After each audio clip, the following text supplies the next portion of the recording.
Архангай аймагт жуулчдын ихэнх хувь нь очдог учраас яа харахгүй аялал жуулчлалын нөхцлөө сайжруулах шаардлага байдаг юм а.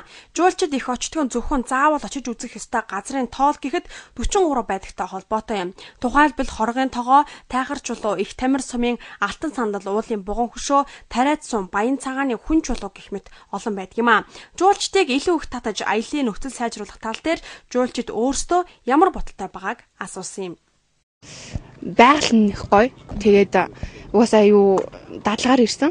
Тэгээд бид нөгөө бас нөгөө байгалаа үзгээд тэгээд гоё байгальтайг сонсоод бүгдээрээ наашаа ирээд. Тэгээд санааг юу одоо яг ингээ харж байхад бол энэ нөгөө нэг автобус энэ нөгөө гоё байгалаараа ингээд гоё маршрут гаргаад тэгээд автобус унаа гаргаад тэгээд тийм яг тэгвэл гоё юм шиг санагцсан. Одоо ингээд бидрийг ингээ явахад бол бас тийм бас нэг сайн биш вэ. Тэгээд яг тийм маршрут гаргаад гоё бол тэгээд илүү жуулчд ирэх бах. Одоо ч гэсэн харж захад зөндөө жуулчд бэлээ. Би 2 дахь удаага ярьж байна. Байгаль нэг таалагддаг.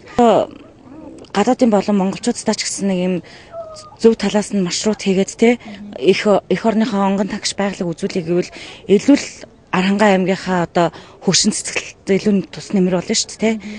Жуулчдын аялах нөхцөл тал дээр нь анхаарч аялал жуулчлалын мэдээллийн төв байгуулсан гэж байна. Энэ төвөөс англи, монгол хэл дээрх гарын авлага, зөвлөмж гэх мэтийг авах боломжтой байна.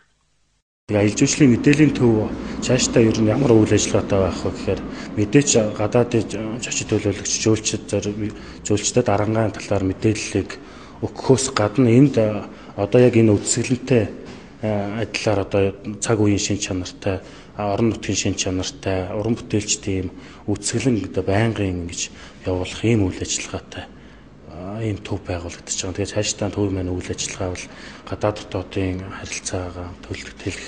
За тэгээд өөр бусад байгууллагуудтай холбогдох юм нэлээд зэм цаашдаа ийм олон зорилттой тавиад ингээд нээгээд эхэлж байна да. Архангай аймаг Улаанбаатар хотоос 5-аас 7 цаг яваад хүрдэг шулуун засмал замтайч аймаг дотроо сумд хооронд явхад замын хувьд нэлээд саад бэрхшээлтэй. Тиймээс адаглаад л замаа сайжруулах хэрэгтэй байна. Монгол улсын хувьд 2015 он гэхэд 1 сая жуулчдыг хүлээн авдаг баг төлөвлөгөөтэй ажиллаж байгаа ч одоогоор манай оронд жилдээ 500 гаруй мянган жуулч ирж байгаамаа. Энэ жилийн хувьд эхний хагас жилийн байдлаар ирсэн жуулчдын тоо өнгөрсөн онтой харьцуулахад 53 мянга гаруйгаар нэмэгджээ. Жуулчдын ихэнх хувийг хятадууд эзэлж байна. Харин эхний хагас жилийн байдлаар олсон орлогын тоо 63 мянган $д хүрч өнгөрсөн оны мөнх үеигтэй харьцуулахад 20% өсжээ. Гэсэн хэдиж 2015 онд хүрэхэд ердөө 4 жил дутуу байна. Шууд болортой мэдээллээ.